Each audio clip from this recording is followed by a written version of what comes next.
back with a follow-up on the Breda Brescias. We got a little bit of a backstory here that I never covered that's turning into a front story. So now we got to cover it. And we have something that I completely forgot about on the Mark II. So let's not waste any time.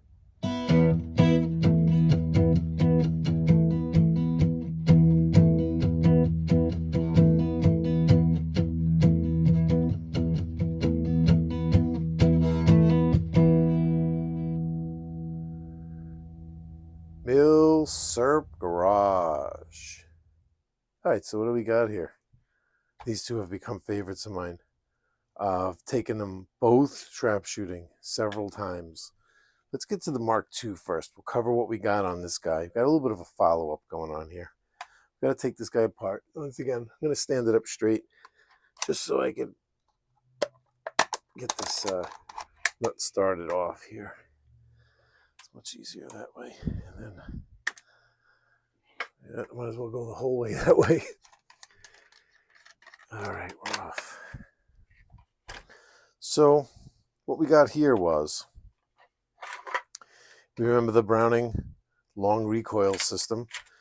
I remember with this particular one, I had said that I had read online that there was a Magnum, there was some type of like kit where it was like some kind of adaptation kit that you'd switch over. I didn't know what they were talking about, whether it had to do with the bolt.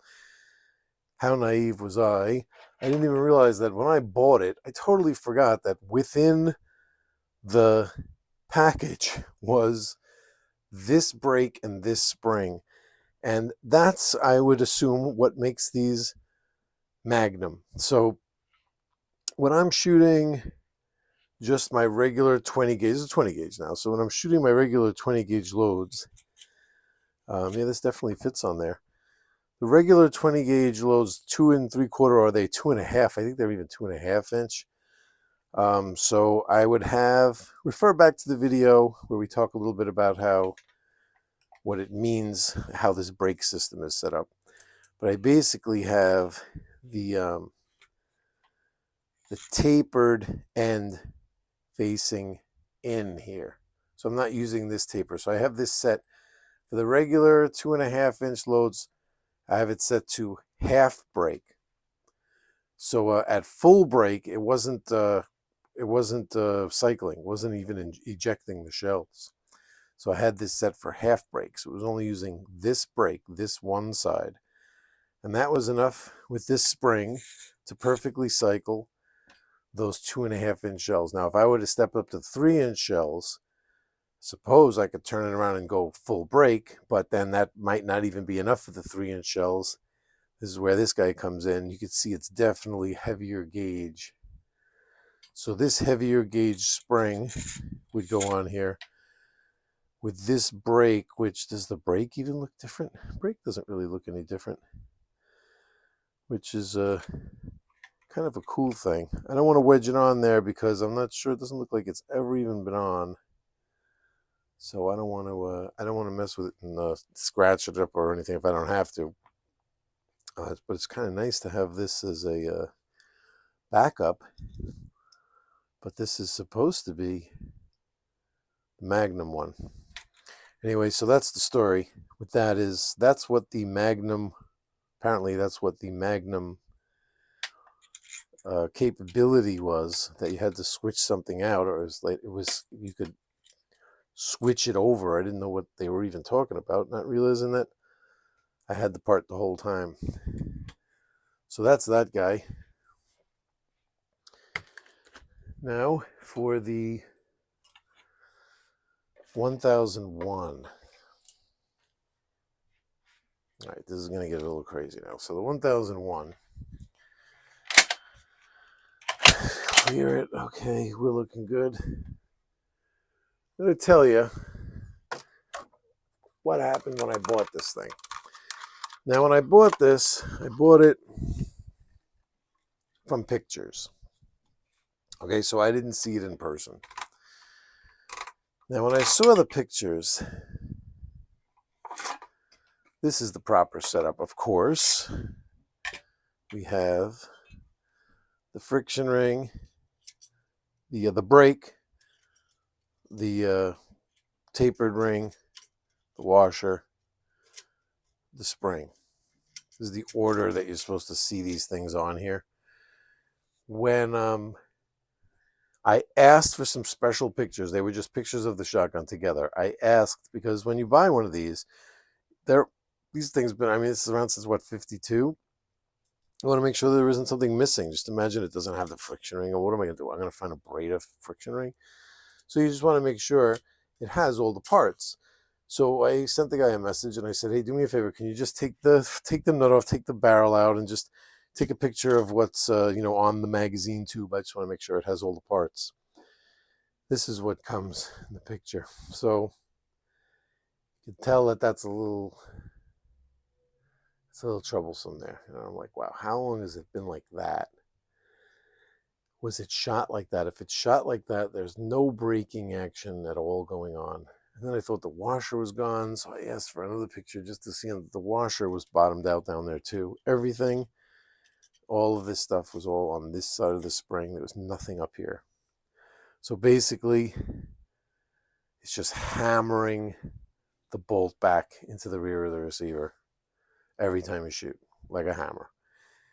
It can damage things. So I asked for him to delve a little deeper. This is what I asked him, if he could take the cover off and take a look and see. I just want to see what the bolt is bottoming out against in the back of the receiver. What does that look like? This is what he sends me.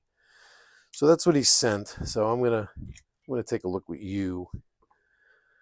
I decided, in the long run, I decided to get it.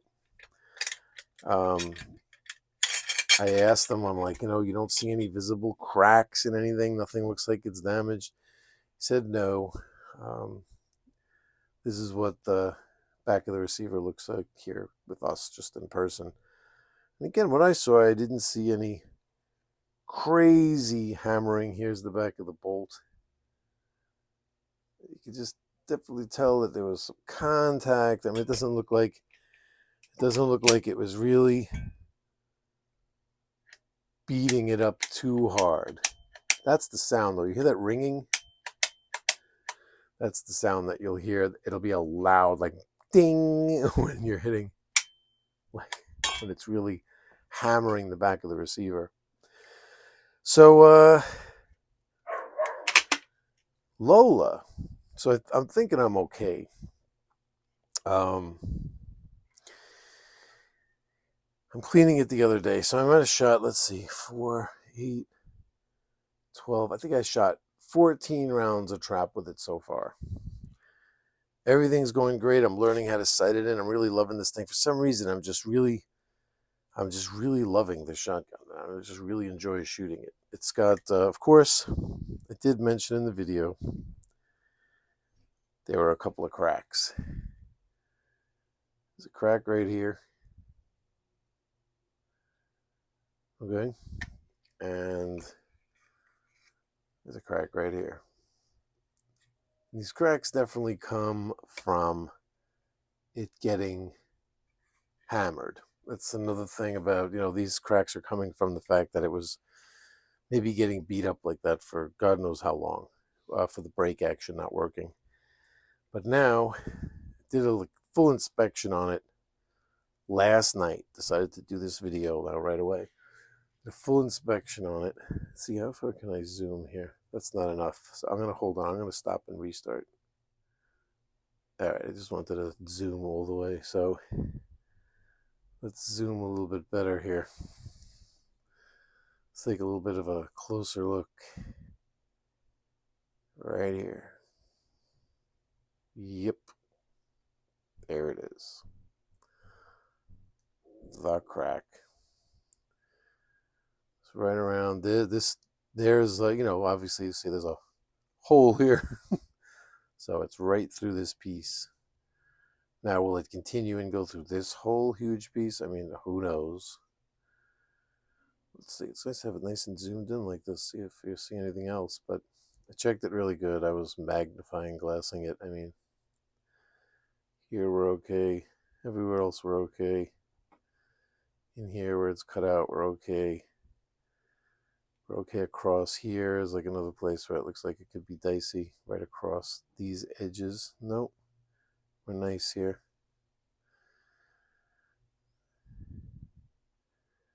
Everything else is good. Right here. Failed right across there.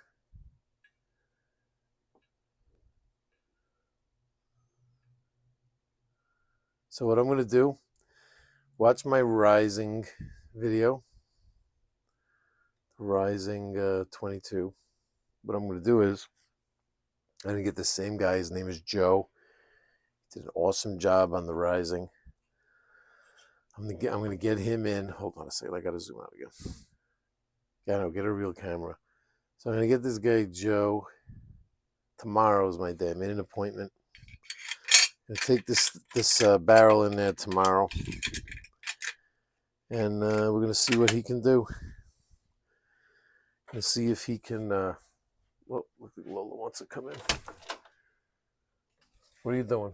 You want to come in? You just spent an hour in the backyard eating dirt. And you want to go back out there? Forget it. So, yeah, 19 weeks of puppy dog. She's almost ready for her debut. Yeah, it's cracked.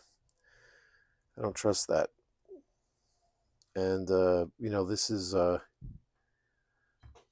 where it, if it bottomed out, if it's hammering the back of the receiver, you wouldn't expect the bolt to split in half, but this is where you'd expect to see a failure, a thin spot right there like that between where this is cut out. That's the exact spot you'd expect to see it.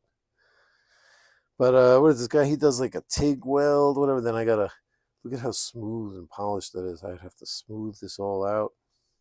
It's gonna be some work. Getting it welded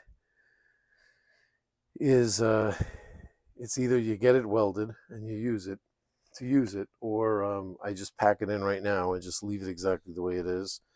I have some memories of shooting it, and then that's that.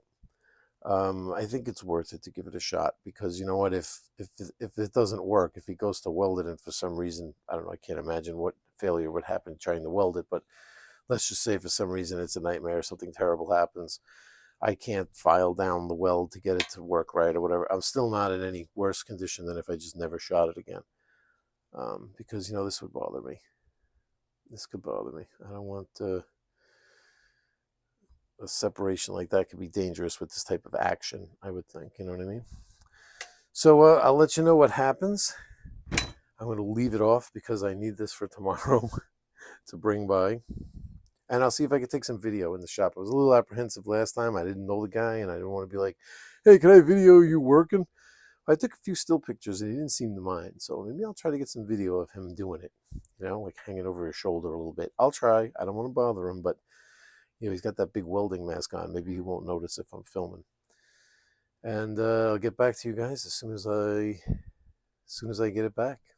See you later.